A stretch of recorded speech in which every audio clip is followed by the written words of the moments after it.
নমস্কার বন্ধুরা, তিয়াশাস রেসিপিতে সকলকে স্বাগত জানাই। আজকে আমি একদম দোকানের মতো মটন বিরিয়ানি কিভাবে বাড়িতেই তৈরি করবেন সেটা শেয়ার করছি। সবচেয়ে সহজ পদ্ধতিতে এই মটন বিরিয়ানিটা আমি আপনাদেরকে তৈরি করে দেখাবো। এই ভিডিওতে বলা প্রত্যেকটা টিপস আপনারা মেনে চললে পারফেক্টভাবে মটন বিরিয়ানি রেসিপিটা আপনারা খুব সহজেই বাড়িতে বানিয়ে নিতে পারবেন। ভিডিওটা প্রথম থেকে শেষ পর্যন্ত দেখতে থাকুন। আশা করছি রেসিপিটা আপনাদের খুব ভালো লাগবে। আর আমার চ্যানেলে আপনি যদি নতুন হয়ে থাকেন প্লিজ চ্যানেলটাকে সাবস্ক্রাইব করার অনুরোধ রইল। এখানে আমি নিয়েছি 500 গ্রাম বাসমতি চাল। এবার এই চালটাকে 3-4 বার জল বদলে বদলে ধুয়ে নিতে হবে। দেখুন চালটাকে আমি 3-4 বার জল বদলে বদলে ধুয়ে নিয়েছি। এবার এর মধ্যে আরও একটু জল দিয়ে দিচ্ছি। তারপর এই চালটাকে 30 মিনিট জলে ভিজিয়ে রেখে দিচ্ছি। মটন বিরিয়ানি বানানোর জন্য এখানে আমি খাসির মাংস নিয়েছি 500 গ্রাম মতো। এবার এই খাসির মাংসর মধ্যে দিয়ে দিচ্ছি পরিমাণ মতো নুন,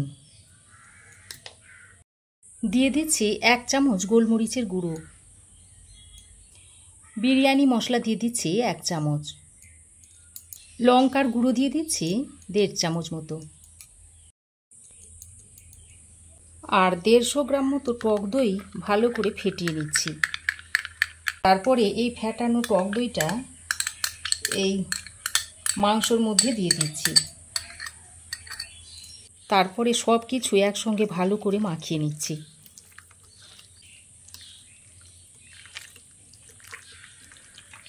দেখুন মাংসটা ভালো করে ম্যারিনেট করে নিয়েছি।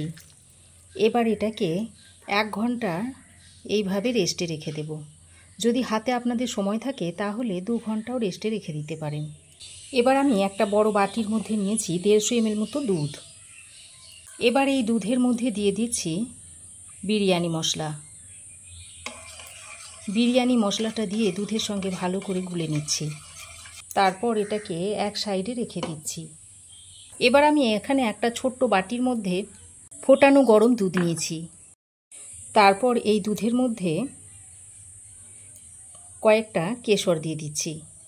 ফুটন্ত গরম দুধের মধ্যে যদি কেশর দেওয়া হয় তাহলে কেশরটা খুব ভালোভাবে দুধের সঙ্গে মিশে যায়। আর নিয়েছি 1 পিঞ্চ মতো ইয়েলো ফুড কালার, সেটা এর মধ্যে দিয়ে দিচ্ছি। তারপর দুধের সঙ্গে খুব ভালো করে মিশিয়ে নিচ্ছি। তারপর এটাকে ঢাকা দিয়ে রেখে দিচ্ছি। এবার আমি এখানে 4টে আলুকে কেটে নিয়েছি এরকম বড় বড় করে।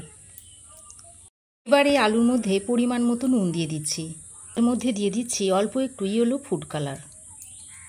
তারপর নুন আর ফুড কালারটা দিয়ে আলুর সঙ্গে ভালো করে মিশিয়ে নিচ্ছি। আলুতে একটু ফুড কালার দিলে আলুর কালারটা সুন্দর হবে। এবার এটাকে এক সাইডে রেখে দিচ্ছি। এবার আমি কড়াই গরম করে দিয়ে দিচ্ছি এই 150 গ্রাম মতো সাদা তেল। এই তেলটা দিয়ে আমি পেঁয়াজ ভেজে নেব, আলু ভেজে নেব আর রান্নাটাও করে নেব। এখানে আমি 4টে পেঁয়াজকে খুব সরু সরু করে কুচিয়ে নিয়েছি। এর মধ্যে থেকে অর্ধেক পেঁয়াজটা আমি এখানে দিয়ে দিচ্ছি। অর্থাৎ 2টো পেঁয়াজ দিয়ে আমি বেরেস্তা বানাবো আর 2টো পেঁয়াজ তরকারির মধ্যে দেব। পেঁয়াজটা দিয়ে অনবরত নেড়ে চেড়ে বেরেস্তাটা ভেজে নিতে হবে। গ্যাসের ফ্লেমটাকে হাইতে রেখে অনবরত নেড়ে চেড়ে পেঁয়াজটাকে বেরেস্তা বানিয়ে নেব। যখন একটু লালচে রং ধরে আসবে তখন গ্যাসের ফ্লেমটাকে কমিয়ে দিতে হবে। দেখুন এরকম একটা দুটো সাদা সাদা থাকতে থাকতে আমি বেরেস্তাটা তুলে নেব, তা না হলে কালো হয়ে যাবে।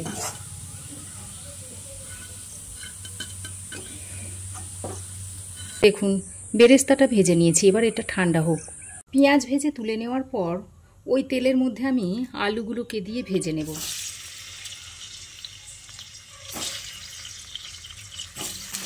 আলুগুলোকে একটু লালচে করে ভেজে নিতে হবে। দেখুন পেঁয়াজ বেরেস্তাটা ঠান্ডা হয়ে গেছে। এবার আমি এর মধ্যে একটু নুন দিয়ে এইভাবে হাতের সাহায্যে একটু গড়িয়ে নিচ্ছি। আর এদিকে দেখুন আলু ভালো করে ভেজে নিয়েছি। এবার আলুটাকে সেদ্ধ করে নেব। যে বাটিতে আমি আলুটাকে ম্যারিনেট করে নিয়েছিলাম সেই বাটিতে আরও একটু জল দিয়ে এই জলটা আলুর মধ্যে দিয়ে দিচ্ছি। জলটা দিয়ে আলুর সঙ্গে ভালো করে নেড়ে চেড়ে নিয়ে এবার ঢাকা দিয়ে বেশ কিছুক্ষণ রেখে দিচ্ছি। এতে করে আলুগুলো ভালোভাবে সেদ্ধ হয়ে যাবে। দেখুন ঢাকা দিয়ে দিয়ে আলুটাকে আমি সেদ্ধ করে নিয়েছি। আর ঢাকা খুলে মাঝে আমি একবার নেড়ে দিয়েছিলাম। দেখুন আলু ভালোভাবে সেদ্ধ হয়ে গেছে। এবার আমি ভাজা আলুগুলোকে তুলে নিচ্ছি।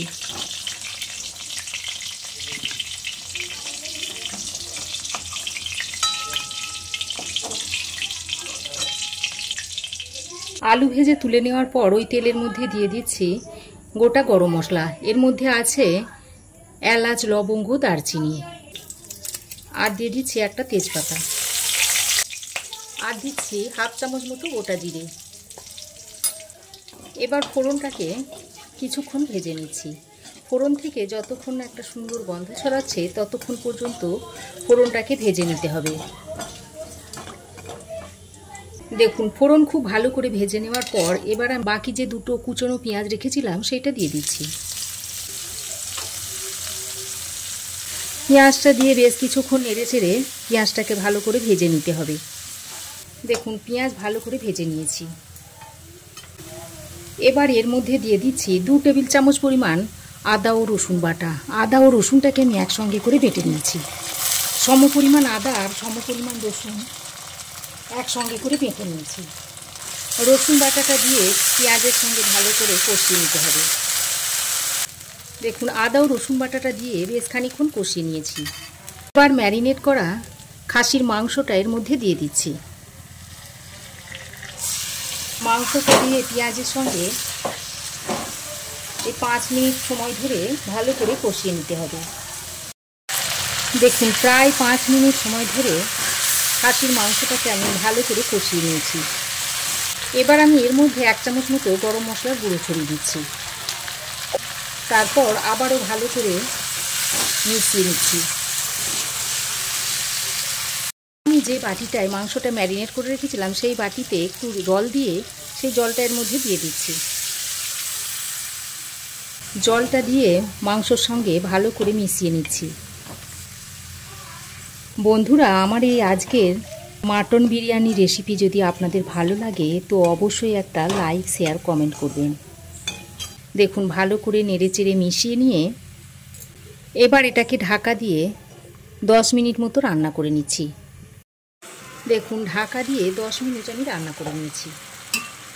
আর দেখুন মাংস থেকে অনেকটাই তেল ছেড়ে দিয়েছে। এবার আমি এটাকে নামিয়ে একটা প্রেসার কুকারের মধ্যে ভরে নেব।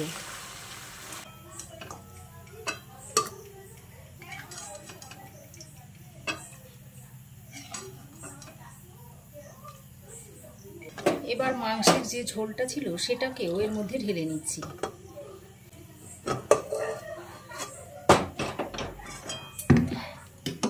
তারপর কড়াইয়ের মধ্যে আরও একটু জল নিয়ে কড়াইটাকে ভালো করে ধুয়ে এর মধ্যে দিয়ে দিচ্ছি।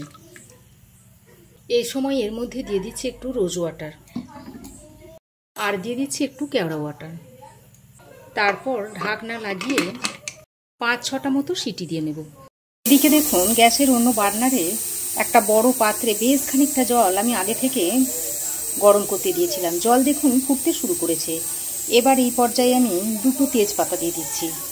দিয়ে দিচ্ছি 1 চামচ গোটা জিরে, দিয়ে দিচ্ছি এলাচ, লবঙ্গ, দারচিনি, 1 চামচ মতো দিয়ে দিচ্ছি সাদা তেল, আর দিয়ে দিচ্ছি 2 টেবিল চামচ নুন। এবার সব কিছুকে একসঙ্গে ভালো করে নেড়েচেড়ে মিশিয়ে নিচ্ছি। একটু পাতিলেবুর রস চিপে দিয়ে দিচ্ছি। রসটা দেওয়ার পর খোসাটাও এর মধ্যে দিয়ে দিচ্ছি। এবার আমি যে চালটা আধ ঘন্টা ভিজিয়ে রেখেছিলাম সেটা এর মধ্যে দিয়ে দিচ্ছি।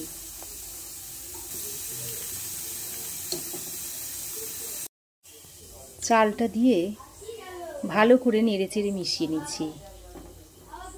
আর এই ভাতটা রান্নার সময় কিন্তু কোথাও সরলে হবে না, এখানে কিন্তু দাঁড়িয়ে থাকতে হবে, তা না হলে ভাতটা ফুটে পড়ে যেতে পারে। এবার আমি ভাতটাকে ঢাকা দিয়ে রান্না করে নিচ্ছি। এদিকে আমি ততক্ষণে একটা বাটির মধ্যে দিয়ে দিচ্ছি 1 চামচ মতো কেওড়া ওয়াটার, দিয়ে দিচ্ছি 2 চামচ রোজ, 1 3-4 ড্রপ দিয়ে দিচ্ছি মিঠা আতর। তারপর এটাকে একসঙ্গে ভালো করে মিশিয়ে নিচ্ছি। এবার এটাকে একটা ঢাকনা লাগিয়ে রেখে দিতে হবে যাতে এর গন্ধটা চলে না যায়। এদিকে দেখুন ভাত আমি 80% মতো কুক করে নিয়েছি। একটু শক্ত থাকতে থাকতে ভাতটাকে নামিয়ে নিতে হবে। দেখুন ভাতটা হয়ে গেছে। এবার ছেঁকে আমি ভাতটাকে নামিয়ে নিচ্ছি। নামিয়ে একটা ঝুড়িতে রেখে দিচ্ছি। আর লেবুর খোসাটাকে আমি ফেলে দেব।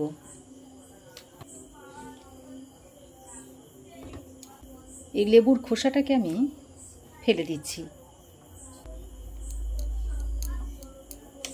ভাতটা আমি একটা ঝুড়িতে নামিয়ে নিয়েছি।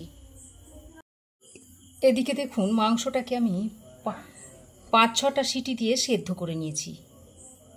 এবার আমি এই ঝোলের মধ্যে থেকে মাংসটাকে আলাদা করে নিচ্ছি।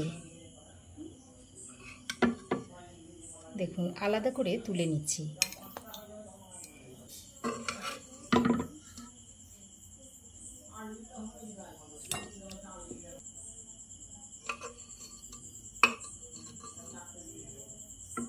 দেখুন মাংসটাকে আমি আলাদা করে নিয়েছি। দেখুন ঝোলটাকে আলাদা করে নিয়েছি। তারপর এর উপরে যে তেলটা ভাসছে এই তেলটাকে আমি এইভাবে চামচের সাহায্যে তুলে নিচ্ছি। শুধুমাত্র উপর থেকে তেলটাকে তুলে নিতে হবে।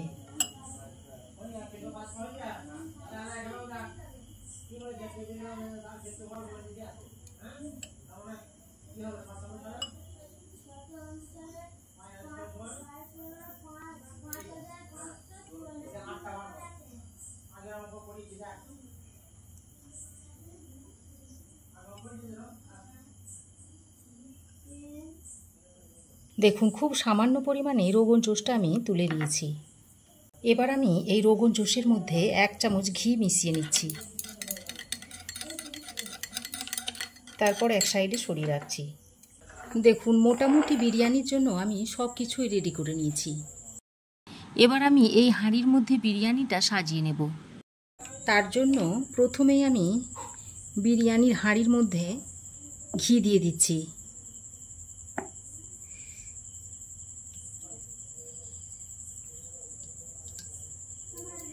বেশ খানিকটা ঘি আমি এইভাবে হাতের সাহায্যে লাগিয়ে দিচ্ছি।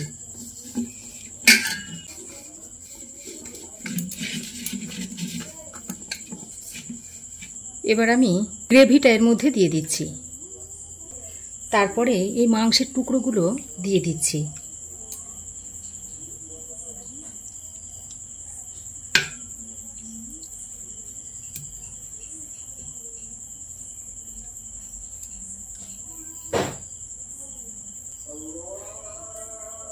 এটাও এর মধ্যে দিয়ে দিচ্ছি।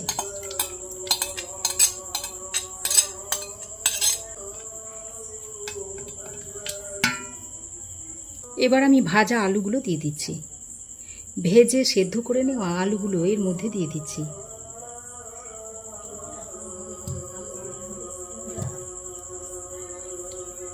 তারপর বিরিয়ানি মশলা মেশানো দুধটা দিয়ে দিচ্ছি।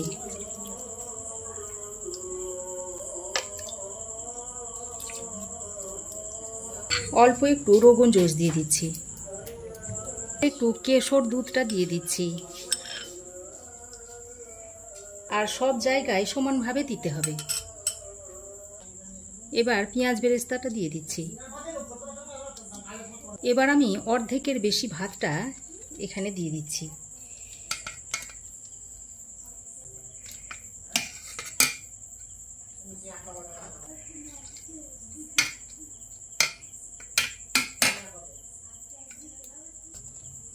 এবার আবারও পেঁয়াজ বেরেস্তাগুলো দিয়ে দিচ্ছি।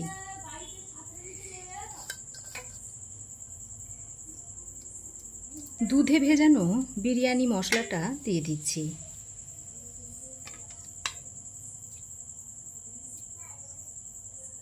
রোগন জোসটা দিয়ে দিচ্ছি।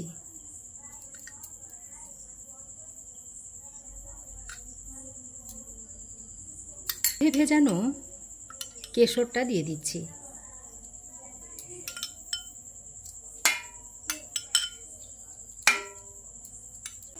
এবার আমি মিঠা আতর, কেওড়া ওয়াটার আর রোজ ওয়াটারটা এখানে দিয়ে দিচ্ছি, আর বাকি ভাগটা এবার দিয়ে দিচ্ছি।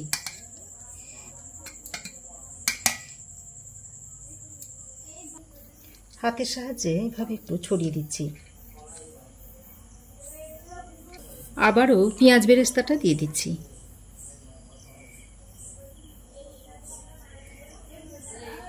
কি যে রগুন জুসটা ছিল সেটা দিয়ে দিচ্ছি। এবার দুধে ভেজানো যে বাকি বিরিয়ানি মশলাটা ছিল সেটা দিয়ে দিচ্ছি সবটাই। আবারও দুধে ভেজানো কেশরটা দিয়ে দিচ্ছি। এবার আমি রোজ ওয়াটার, কেওড়া ওয়াটার আর মিঠা আতরটা উপর থেকে আরও একবার দিয়ে দিচ্ছি। সব শেষে আরও একটু ঘি দিয়ে দিচ্ছি। এবার ঢাকনা লাগিয়ে দমে বসাবো। প্রথম 5-6 মিনিট আমি হিটে এভাবে হাঁড়িটাকে দমে বসিয়ে রাখছি। প্রথম 5-6 মিনিট হাই হিটে দমে বসানোর পর যখন দেখবেন একটু চটপট করতে শুরু করবে, সেই সময় গ্যাসের ফ্লেমটাকে কমিয়ে দিতে হবে। 20 মিনিট মতো লো টু মিডিয়াম ফ্লেমে বসিয়ে রেখে দিতে হবে। এবার এই ঢাকনার উপরে এরকম একটা ভারী কিছু দিয়ে রেখে দিতে হবে, যাতে বাষ্পটা বেরিয়ে না যায়। 25 মিনিট দমে বসানোর পর বিরিয়ানিটা আমি নামিয়ে নিয়ে এসেছি। এবার দেখুন ঢাকাটা খুলে নিচ্ছি। দেখুন বিরিয়ানিটা দেখতে কত সুন্দর হয়েছে। এবার আমি বিরিয়ানিটাকে সার্ভ করে দিচ্ছি। এই বিরিয়ানি কেটে নেওয়াটাই কিন্তু আসল। বিরিয়ানিটা কাটার সময় খেয়াল রাখতে হবে যে প্রত্যেকটা প্লেটে যেন ভাত, মাটন এবং আলু সব কিছুই মিলেমিশে পড়ে। বিরিয়ানি প্লেটে সার্ভ করার আগে সব কিছুকে একটু ভালোভাবে মিশিয়ে নেবেন, তারপর সার্ভ করবেন। তো বন্ধুরা, আমার এই আজকের দোকানের স্টাইলের মটন বিরিয়ানির রেসিপি আপনাদের কেমন লাগলো অবশ্যই একটা কমেন্ট করে জানাবেন। ভালো লাগলে একটা লাইক ও শেয়ার করবেন। পাশে থাকা বেল আইকনটা অবশ্যই প্রেস করবেন। আর আমার চ্যানেলে নতুন বন্ধু হয়ে থাকলে প্লিজ চ্যানেলটা সাবস্ক্রাইব করার অনুরোধ রইল। আজ এ পর্যন্তই। আবার দেখা হবে নতুন কোনো রেসিপি নিয়ে নেক্সট এপিসোডে। সে পর্যন্ত ভালো থাকবেন, সুস্থ থাকবেন। ধন্যবাদ।